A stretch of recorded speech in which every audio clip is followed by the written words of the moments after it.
نحمده ونصلي ونسلم على رسوله الکریم۔ السلام علیکم ورحمۃ اللہ وبرکاتہ۔ میں طارق محمود القاسمی۔ آج ہم عقیدے کے حوالے سے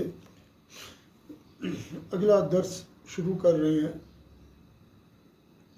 جس میں ایمان کے حوالے سے بات ہوگی اور باقی جتنے امور ایک عام مسلمان کو پیش آتے ہیں اس کے حوالے سے اس کے اندر ایمان کا ذکر کیا جائے گا اور باقی چیزوں کو انشاءاللہ تعالی۔ وَلَا نُكَفِّرُ مُسْلِمًا بِذَنْبٍ مِّنَ الذُّنُوبِ وَإِنْ كَانَتْ كَبِيرَةً إِذَا لَمْ يَسْتَحِلَّهَا، اور ہم کسی بھی مسلمان کو کافر قرار نہیں دیتے کسی گناہ کی وجہ سے کہ اس نے کوئی بھی گناہ کیا ہو، جب کہ وہ گناہ کبیرہ ہو، اس وقت تک جب تک کہ وہ اس کو حلال قرار نہ دے دے۔ یعنی ہم کسی مسلمان کو جس طریقے سے خوارج کا جو عقیدہ ہے وہ یہ ہے کہ جو شخص گناہ کبیرہ کرے، مثلا چوری کر لی، شراب پی لی، یہ قتل کر دیا، وہ جو ہے تو کافر ہو گیا، اور وہ کسی صورت میں اب جو ہے نا تو وہ مسلمان نہیں ہو سکتا۔ لیکن ہم اس طرح نہیں کرتے، یہاں تک کہ جب تک کہ وہ اس کو حلال نہ جان لے۔ یعنی ایک گناہ کبیرہ کو وہ کہے کہ یہ تو حلال ہے، اس میں کوئی ایسا مسئلہ ہی نہیں ہے، میری ضرورت ہے میں چوری کروں گا، میری ضرورت ہے میں یہ، اس طریقے سے اس کو حلال جانتے ہوئے یہ کام کرے، تو وہ اس وقت ہم اس کو کافر کہیں گے۔ وجہ کیا؟ وجہ ہے کہ اما من استحل معصیۃ وقد ثبت بدلیل قطعی فهو کافر باللہ تعالی لأن استحلالها تکذیب باللہ ورسولہ۔ ہم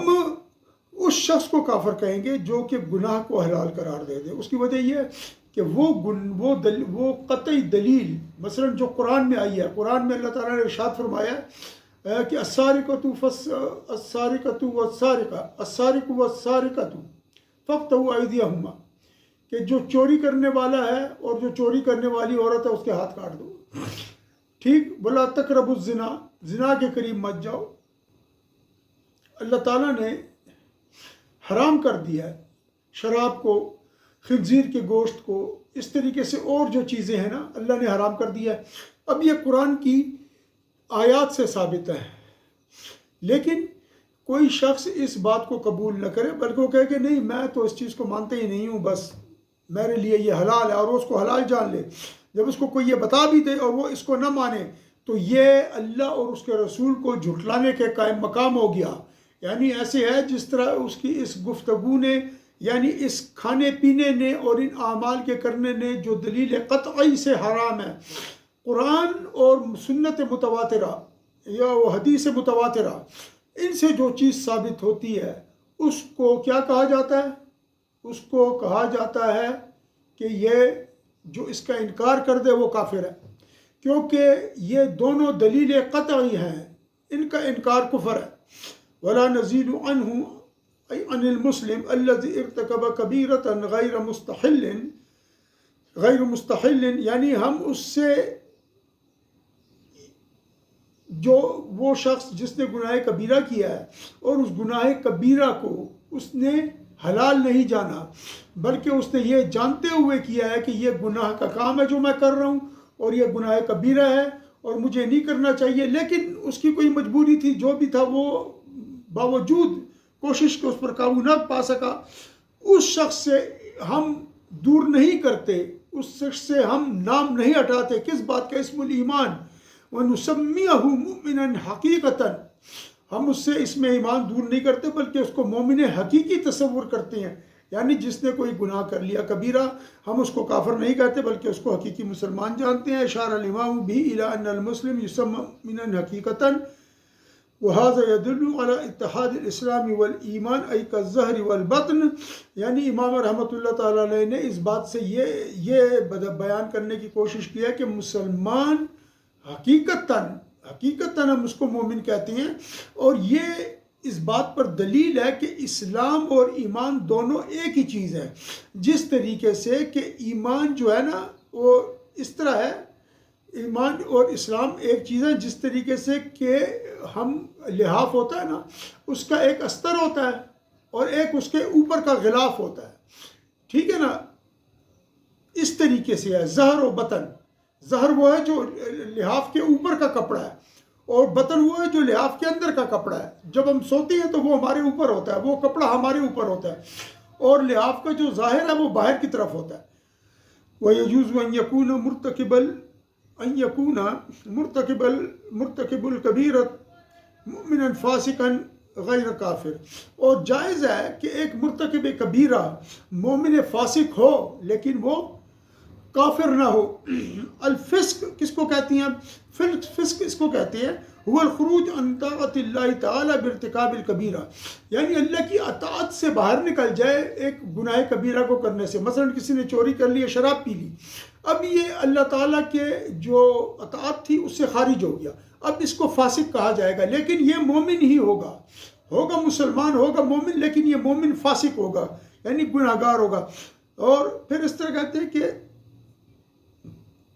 قال صدر الشریعہ فالکبیرۃ کل ما یسمى فاحشۃ کاللواطۃ ونکاح منکوحۃ الاب او ثبت لها بنص قاطع عقوبۃ فی الدنیا والآخرہ. اور صدر الشریعہ رحمۃ اللہ تعالیٰ علیہ ایک بہت بڑے عالم تھے، یہ ان کا لقب ہے. وہ فرماتے ہیں کہ کبیرہ گناہ یہ ہے کہ انسان فحش کام کرے، جیسے زنا ہے، ٹھیک ہے نا، جس طریقے سے قوم لوط کا کام تھا وہ انہوں نے کیا تھا. اور اپنے باپ کی منکوحہ سے نکاح کر لے، یعنی باپ نے نکاح کیا تھا کسی عورت سے، شادی کی تھی، باپ مر گیا تو مرنے کے بعد کیا کرتا ہے، یہ اس کی عورت سے، اس کی منکوحہ سے نکاح کر لیتا ہے. یا تو اس طرح ہو گیا کہ باپ نے رخصت ہی کر لی تھی، پھر تو بالکل ہی حرام ہے، بالکل جائز نہیں ہے. لیکن باپ نے نکاح کیا اور اس کے فوراً بعد وہ مر گیا، ابھی وہ آپس میں ان کی ملاقات نہیں ہوئی تھی، تب بھی اس کے اوپر یہ چیز حرام ہے اور اس نے اس کو کر لیا. یا وہ چیز، وہ گناہ کہ جو نص قطعی سے ثابت ہو، یعنی جس طرح میں نے پہلے بتایا تھا سنت متواترہ یعنی حدیث متواترہ سے، یا قطعی دلیل قرآن کی آیت سے، قرآن سے ثابت ہو کہ اس سے علم یقینی حاصل ہوتا ہے، تو وہ کیا ہوگا جی، یہ گناہ، اور اس گناہ کے اوپر کیا ہو، دنیا اور آخرت میں سزا بھی موجود ہو. مثلا شراب پی، اس کو درے لگیں گے دنیا میں، زنا کیا اس کو درے لگیں گے دنیا میں، شادی شدہ اس کو رجم کیا جائے گا، تو یہ دنیا میں سزا ہے. اور اگر دنیا میں نہیں ہے اور اس نے توبہ نہیں کی اور بغیر توبہ کے مر گیا تو اب اس کو آخرت میں سزا ہے. لیکن یہ اللہ تعالیٰ کی اپنے اختیار میں ہے، چاہے تو معاف کر دے، چاہے تو اس کو سزا دے. لیکن اس میں آخرت میں سزا کی وعید سنائی گئی ہے. وقالت المعتزلۃ مرتکب الکبیرۃ فاسق لا يجوز ان يكون مؤمنا ولا كافرا واثبتوا منزلة بین المنزلتین ای بین الکفر والایمان. لیکن معتزلہ یہ بس اللہ تعالیٰ رحم فرمائے، ہمارے جو دین میں فرقے بن گئے ہیں نا، یہ ان کے کرتوت بس کچھ عجیب سے ہی ہو گئی. ان میں سے ایک یہ وہ کہتا ہے مرتکب الکبیرہ جو ہے وہ فاسق ہے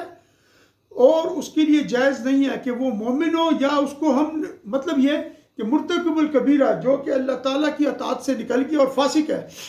نہ تو اب وہ مومن رہا اور نہ ہی ہم اس کو کافر کہہ سکتے ہیں. یعنی نہ وہ مومن ہے نہ کافر ہے. دنیا میں یہ کیسے ہو سکتا ہے کہ ایک چیز کا کوئی رنگ ہی نہ ہو؟ ہم یہ کہیں کسی چیز کو کہ نہ تو یہ سفید ہے اور نہ ہی اس کا کوئی اور رنگ ہے، بلکہ اس کا کوئی رنگ نہ یہ ہے نہ یہ ہے، یہ کس طرح ہو سکتا ہے؟ آپ دو چیزوں کا انکار ایک چیز پہ نہیں کر سکتے کہ یہ چیز نہ تو مارکر ہے نہ ہی پینسل ہے، تو بھی یہ غلط ہے. ان دو میں سے ایک چیز ہونی چاہیے، کیونکہ اس کی جو تشریح کی جاتی ہے پین کی، وہ یہ کہ اس سے لکھا جاتا ہے. اب جب اس پین سے لکھا جاتا ہے تو میں کہتا ہوں نہ یہ پین ہے اور نہ پینسل ہے، چلو پینسل تو نہیں ہے لیکن پین. اور پھر جب آپ دونوں ہی ختم کر دیں کہ نہ یہ پین ہے اور نہ یہ پینسل ہے، اب تیسرا مرتبہ اس کو کیا دیں گے؟ ربر ہے، کیا چیز اس کو ہم کہیں گے؟ تو یہ وہ جہالت ہے، یہ وہ جہالت ہے ان فرقوں میں کہ جس کی وجہ سے آج اسلام یہاں تک پہنچا، اور شروع ہی سے جو ہے تو ایک عذاب ہم لوگوں کے لیے ہو گیا. اور ہمارے علماء نے بڑی محنت کے ساتھ ان چیزوں کو دور کیا، اور وہ اس کے لیے ایک تیسری منزل بین الکفر اور ایمان کے، یا ایمان ہوگا یا کافر ہوگا، تیسری چیز کیا ہے؟ ایک آدمی جو فاسق ہے وہ تو ہے، گناہ گار ہے، لیکن تم کہتے ہو یہ کافر بھی نہیں ہے اور یہ مسلمان بھی نہیں ہے، تو تیسری چیز کوئی بھی نہیں ہے، اور یہ ان کا انتہائی ایک گھٹیا اور باطل عقیدہ ہے۔ والمسح علی الخفین سنت، اور مسح خفین پر سنت ہے۔ لیکن دو قسم کی چیزیں ہیں جی یہاں پر، مسح کرنا خفین پر، خف کہتی ہیں موضوع کو جو چمڑے کے بنے ہوئے ہوں، اور ایک ہے جورابین جو عام ہم پہنتے ہیں، بنی ہوئی نا، اون کی بنی ہوتی ہیں یا جو ہے تو کاٹن کی بنی ہوتی ہیں، اون کی یہ جرابیں ہوتی ہیں۔ آج کل جو مسئلہ نکلا ہے وہ یہ ہے کہ جرابوں پر بھی مسئلہ کرنا جائز ہے، یہ بالکل غلط ہے۔ یہ جورابین پر مسئلہ مسح کرنا جائز نہیں ہے۔ یہ دور جدید میں جو ہے نا ان باتوں کو، یہ جو جہلم کا مستری ہے یہ ان کو بڑا اٹھا کے پیش کر رہا ہے، اور کچھ اور اسی کے ساتھ ملے جلے کچھ اور لوگ ہیں وہ یہ کام کر رہے ہیں۔ ٹھیک ہے جی، ان میں جو ہے تو روافض تو انکار کر دیتے ہیں، ٹھیک ہے نا جی، وہ تو انکار کر رہے ہیں، اور یہ اس طریقے کی بات کر رہا ہے۔ کیوں؟ اس نے اپنا ایک نیا فرقہ بنایا ہے، اس نے اپنا ایک نیا فرقہ بنایا ہے، ہر طرف سے عقیدے اٹھائے ہیں، ہر طرف سے چیزیں اٹھائی ہیں، اور بس پتہ نہیں کیا چیز چوچو کا مربع ہے، جس طریقے سے ایک وہ اچار نہیں ہوتا، ہر چیز کا لیمو اور مرچ اور یہ سب ملو کے رکھ دیا، اور بس اس کو اس نے ایک دین کا نام دے دیا، اللہ تعالیٰ میں معاف فرمائے۔ تو خفین جو موزے ہیں چمڑے کے، ان کے اوپر مسح کرنا جائز ہے۔ ٹھیک، آپ پاؤں دھوئیں گے وضو کرتے ہوئے، جب پاؤں دھو لیں گے اس کے بعد ان پاؤں کو وضو ٹوٹنے سے پہلے ان پاؤں کو موزوں کے اندر ڈال لیں گے۔ اب آپ کا جب وضو ٹوٹے گا تو آپ کو صرف وضو کرنا ہے، اور ان 3 انگلیوں سے موزوں کے اوپر، یہ موزہ ہے نا، پاؤں ہے، موزہ پہنا ہوا ہے، یہ 3 انگلیاں ادھر رکھ کے ان کو اس طرح اوپر کھینچ لینا، یہ دونوں پاؤں پر، یہ آپ کا مسح ہو گیا۔ پھر جو جورابین ہے، یہ جن کو جرابیں جو کہ کاٹن کی یا اون کی ہوتی ہیں، ان کے اندر پانی بھی جاتا ہے، ان کے اندر گرد بھی جاتا ہے، ان کے اندر مسح جائز نہیں ہے، کیونکہ گندگی اندر جاتی ہے اور گندگی لگ جاتی ہے، پھر کیسے مسح کرتے ہیں آپ؟ بلکہ جو خفین ہوتی ہیں وہ موٹے چمڑے کے ہوتے ہیں، ان کے اوپر مسح اس لیے جائز ہے کہ نہ نیچے سے ان کے اندر کوئی گند جا سکتا، نہ اوپر سے جا سکتا، وہ اس کے اندر بالکل جو ہے نا تو جا نہیں سکتا۔ اور وہ جورابین جن کا جرم سخت ہو، یعنی ہو تو کاٹن کی بنی ہے یا جو ہے تو اون کی بنی ہے یا کسی اور کپڑے کی وغیرہ کی چیز سے بنی ہے، لیکن ان کے نیچے بھی چمڑا لگا دیا گیا اور ان کے اوپر بھی چمڑا لگا دیا گیا، ان کو جورابین کہتے ہیں، جن کا جرم سخت ہوتا ہے نیچے سے اور اوپر سے، ان کے اوپر مسح کرنا جائز ہے، کیونکہ ان کی وہی مثال ہو جاتی ہے، قائم مقام خفین کے ہو جاتے ہیں۔ تو خیال کریں اس معاملے میں بہت محتاط رہیں، کیونکہ لوگ بڑے غلط طریقے سے لوگوں کو گمراہ کر رہے ہیں، اور چونکہ وہ چاہتے ہیں کہ لوگ ان کی طرف مائل ہو، تو انہوں نے دین میں بڑی آسانیاں پیدا کر دی ہیں، یعنی بدعتیں پیدا کر دی ہیں، ایسی بدعتیں جو کہ دین میں نہیں تھی۔ اور اس میں یہ بھی آتا ہے کہ آپ ایسا جو خف کے اندر بھی پھر یہ چیز بتائی گئی ہے کہ ایسا خف ہو کہ اس کے اندر آپ چلیں کچھ میل تک اور اس کے اندر جو ہے تو ایک شگاف پیدا نہ ہو، یعنی اتنے ہلکے چمڑے کے موزے بھی نہیں ہونے چاہیے کہ آپ وہاں سے اگر 1 میل یا 2 میل یا 3 میل چلتے ہیں اور وہ پھٹ جاتے ہیں تو اس کے اندر بھی نہیں ہوتا، مسح نہیں کر سکتے آپ۔ تو اس کے لیے باقاعدہ ایک چیز بتائی گئی ہے کہ وہ بڑی سخت چمڑے کی ہوتی ہے اور وہ بڑی مضبوط ہوتی ہیں، اس کے اندر آپ جو ہے تو یہ کر سکتے ہیں۔ ای ثبت جوازہ بالسنۃ المشہورہ، اور ہم اس کو اس لیے سمجھتے ہیں، یہ ہمارا عقیدہ ہے، کیونکہ جو اس کا انکار کر دے، چلے وہ آگے آتا ہے، میں آپ کو اس میں ہاں تو یہ کیا ہے جی، اس کا جواز سنت مشہورہ سے ثابت ہے، یعنی متواتر سنت سے اس کا وہ ثابت ہے، یعنی متواتر تک یہ حدیث اور یہ پہنچی ہوئی ہے۔ فمن انکرہ فانہ یخشی علیہ الکفر، اور جو اس کا انکار کر دے، یعنی جو انکار کر دے کہ میں مسح وغیرہ مانتا ہی نہیں ہوں، یہ کیا بکواس ہے، میں نہیں مانتا جی، تو اس کے اوپر خوف ہے کہ وہ کافر نہ ہو جائے۔ لأنه قریب من الخبر المتواتر، کیونکہ خبر متواتر کے بہت قریب ہے، جو میں آپ کو پہلے ہی بتا چکا ہوں۔ ٹھیک،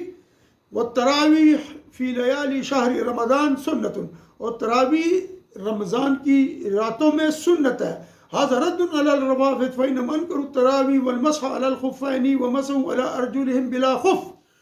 اور یہ جو ہے نا تراویح جو ہے یہ ہمارے لیے سنت ہے رمضان کے راتوں میں، اور یہ رد ہے کس پر جی، یعنی یہ خلاف بیان کرنا اس عقیدے کو، یعنی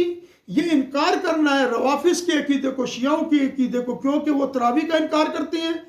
وہ مسح خفین کا انکار کرتے ہیں، اور وہ اپنے پاؤں کے اوپر بغیر موزوں کے مسح کرتے ہیں۔ انہوں نے قرآن مجید کی جو دلیل ہے نا، آیت ہے، اس سے بڑا غلط وہ لیا، اور یہی چیز انجینئر محمد علی مرزا بھی کہتا ہے، مستری جہلمی، وہ بھی یہ کہتا ہے کہ ہاں جی مسح ہے، یہ پاؤں پر مسح، اور پھر کوئی حدیث بھی بیان کرتا ہے، نعوذ باللہ۔ میں آپ کو اتنا بتا دوں کہ نبی پاک صلی اللہ علیہ وسلم نے ایک بات فرمائی ہے، ایک حدیث بیان کی جاتی ہے کہ آپ صلی اللہ علیہ وسلم فرماتے ہیں کہ آخر زمانے میں ایسے لوگ آئیں گے جو تم لوگوں سے ایسی باتیں کریں گے جو تم نے اس سے پہلے کبھی نہیں سنی ہوں گی۔ ٹھیک، تو آج وہ باتیں ہم سن رہے ہیں، علمی کتابی بابے کا خدا اور کتابوں کا خدا، اور یہ وہ باتیں آپ سن رہے ہیں نا، اس سے پہلے ہمارے بڑوں نے بھی نہیں سنی یہ باتیں۔ پھر مسح کر لو، اور وہ مسح کا کہتا ہے کہ پانی لے کر ڈالو پاؤں پر، جو جراب پہنی ہوئی ہے جس میں کہ مسح جائز نہیں ہے، اس کے بعد اس کو جو ہے نا تو ہاتھ پھیر لو۔ اس طرح نہیں ہے کوئی پانی نہیں ڈالنا، وہی جو آپ کے ہاتھ گیلی ہیں 3 انگلیوں سے اس کے اوپر سے وہ پھیر لیں، پاؤں پہ پانی ڈالنے کی ضرورت نہیں ہے۔ اچھا جی، پھر وہ پھر منتقا، اچھا تو یہ جو ہے نا بغیر موزوں کے مسح کرتے ہیں۔ بغیر موزوں کے مسح نہیں آیا، بلکہ آپ کو پاؤں دھونے ہیں، اور وہ جو روایت کے اندر واو آیا ہے وہ مطلق جمع ہونے کے لیے آیا ہے، نہ کہ وہ اس لیے آیا ہے کہ آپ اس کو ترتیب میں کر لیں اور اس کے اوپر عطف کر کے جو ہے تو پھر آپ ان چیزوں کو دھوئیں، ایسا نہیں ہے۔ تو چہرہ دھو لو، اپنے ہاتھوں کو کوہنیوں تک دھو لو، اور وَامْسَحُوا بِرُؤُوسِكُمْ، اور سر کا مسح کر لو، وَأَرْجُلَكُمْ إِلَى الْكَعْبَيْنِ۔ اب ارجلکم الی الکعبین کا مطلب ہے کہ اس کو اپنے گھٹنوں تک ان کو دھو لیں اپنے پاؤں کو۔ اب کس طریقے سے ایک آدمی اپنے پاؤں کا مسح کرے گا؟ کیونکہ وہ اس واو کو عطف کر دیتے ہیں کس کے اوپر؟ وَامْسَحُوا پر، اور یہ غلط ہے، یہ اس پہ عطف نہیں ہو رہا بلکہ یہ مطلق جمع ہو رہا ہے۔ آپ اس طریقے پر دیکھ لینا کہ جو کعبین کی بات کی ہے اور اس کی بات کی ہے یہ کوہنیوں تک کی، کہ فَاغْسِلُوا وُجُوهَكُمْ وَأَيْدِيَكُمْ إِلَى الْمَرَافِقِ، اور کوہنیوں تک اپنے ہاتھ دھو، یہ کوہنیاں اس میں داخل ہیں۔ وَامْسَحُوا بِرُؤُوسِكُمْ، اور اپنے سروں کا مسح کر لو، وَأَرْجُلَكُمْ إِلَى الْكَعْبَيْنِ۔ اب مسح کعبین تک آپ کیسے کریں گے؟ اور اگر آپ مسح کرتے ہیں تو پاؤں کے نیچے کی جگہ، تو آپ کس طرف سے مسح کریں گے؟ کیونکہ جو خف کا مسح ہے نا وہ جائز اس وقت ہے کہ جب آپ پاؤں دھو لیں، پاؤں وضو کرتے ہوئے سارا وضو سنت طریقے سے کر لیں، پاؤں بھی دھو لیں، اس کے بعد آپ موزے کے اندر پاک پاؤں کو داخل کریں۔ اب آپ کا وضو ٹوٹ گیا، آپ کا خون نکل آیا، یا آپ کی ہوا خارج ہو گئی، یا آپ نے چھوٹا پیشاب کر لیا، آپ کا وضو ٹوٹ گیا۔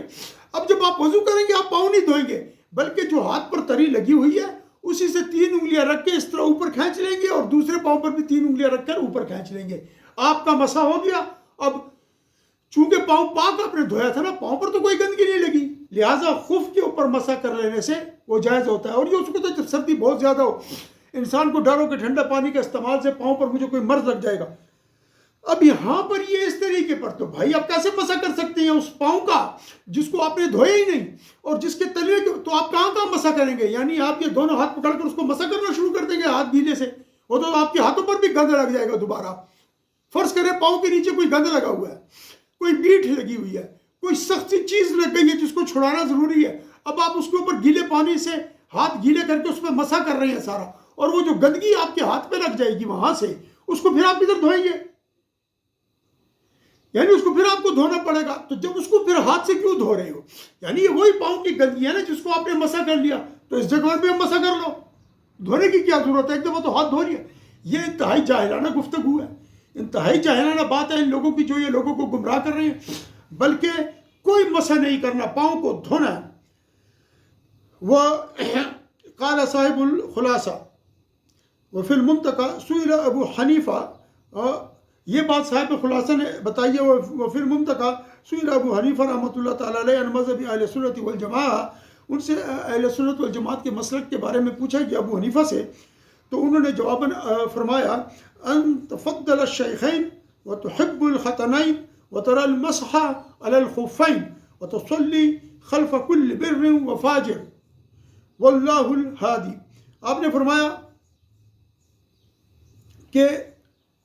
مسئلہ یہ ہے کہ ہم اہل سنت والجماعت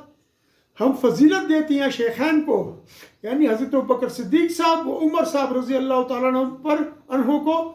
باقی تمام امت پر فضیلت دیتے ہیں، یعنی انکلوڈنگ حضرت عثمان و علی رضی اللہ تعالیٰ عنہ اور عشرہ مبشرہ اور اصحاب بدر اور سب ان پر ان کو فضیلت دیتی ہیں۔ اور ہم وتحب الختنین، اور ہم جو داماد ہیں نبی پاک صلی اللہ علیہ وسلم کے حضرت عثمان غنی اور علی رضی اللہ تعالیٰ ان سے ہم محبت رکھتے ہیں، اور خفین پر جو مسح ہے اس کو ہم جائز سمجھتے ہیں، اس کو ہم سنت سمجھتے ہیں، اور ہر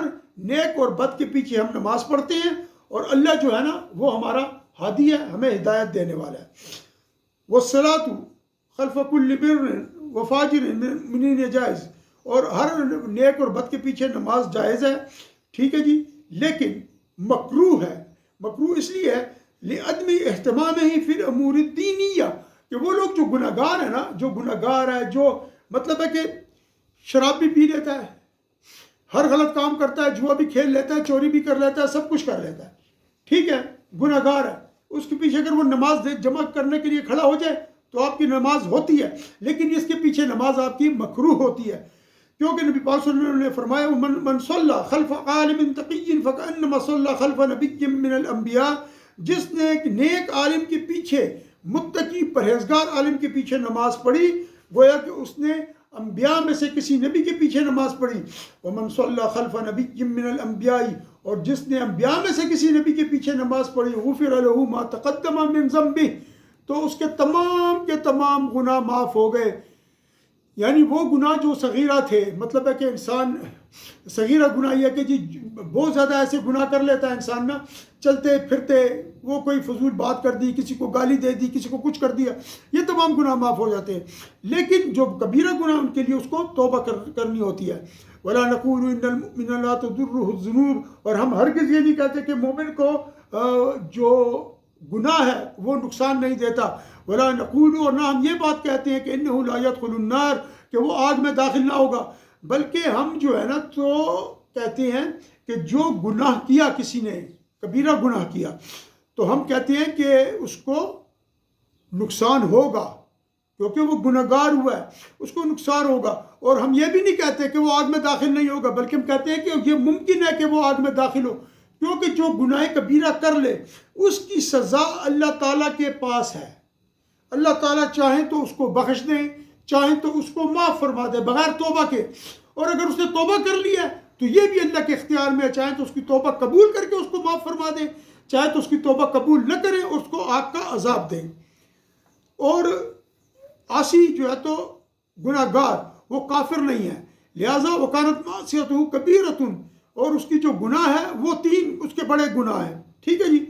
تو ایک کا قول تو یہ ہے کہ جو مرجیہ کا قول ہے کہ اس کو جو ہے تو عذاب نہیں دیا جائے گا اس گناہ پر، یہ مرجیہ کا مذہب ہے، اور دوسرا مذہب جو ہے وہ ایک ہے کہ وہ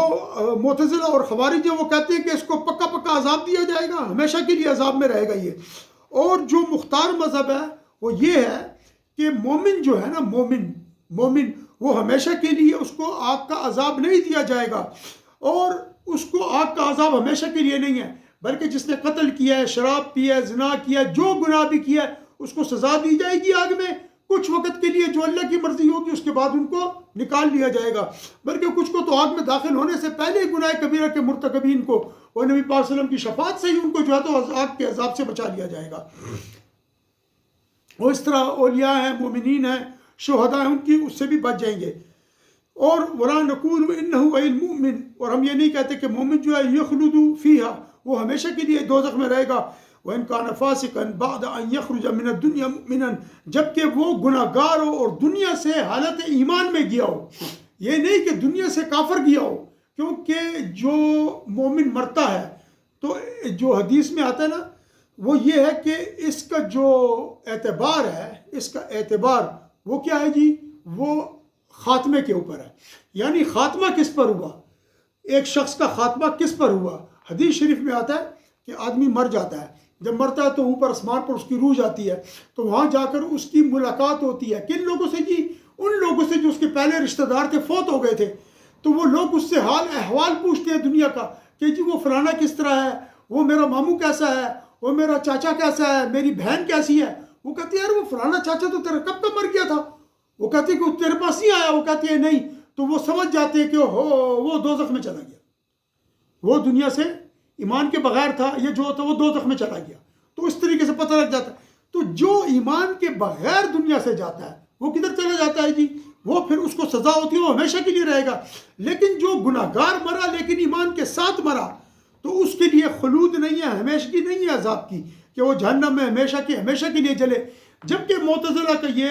عقیدہ ہے کہ وہ ہمیشہ کے لیے کافر جو ہے تو دوزخ میں جلے گا. اور اس چیز کو جو ہے اہل سنت والجماعت ہم تسلیم نہیں کرتے، بلکہ یہ چیز اللہ کے اوپر ہم چھوڑتے ہیں کہ جس کو چاہے وہ سزا دے، جس کو چاہے وہ معاف فرمائے، یہ اللہ کے اوپر ہے. تو آخر میں آپ سے یہی عرض ہے کہ اس پروگرام کو اچھی طریقے سے سمجھنے کی کوشش کیجیے اور آگے پھیلائیے اس بات کو، کیونکہ یہ وہ عقیدہ ہے جس کے پاس یہ عقیدہ نہیں وہ خارج دین اسلام اہل سنت والجماعت سے ہے. آخر میں آپ سے یہی عرض ہے چینل کو سبسکرائب کر لیں اور بیل آئیکن کو پریس کر دیں کہ آپ کو فوراً نوٹیفیکیشن مل جائے. اور ان لوگوں کا بہت شکریہ جنہوں نے کہ سبسکرائب کیا. وآخر دعوانا ان الحمد للہ رب العالمین وصلی اللہ تعالی علی خیر خلقہ ونور عرشہ محمد وعلی آلہ واصحابہ اجمعین برحمتک یا ارحم الراحمین.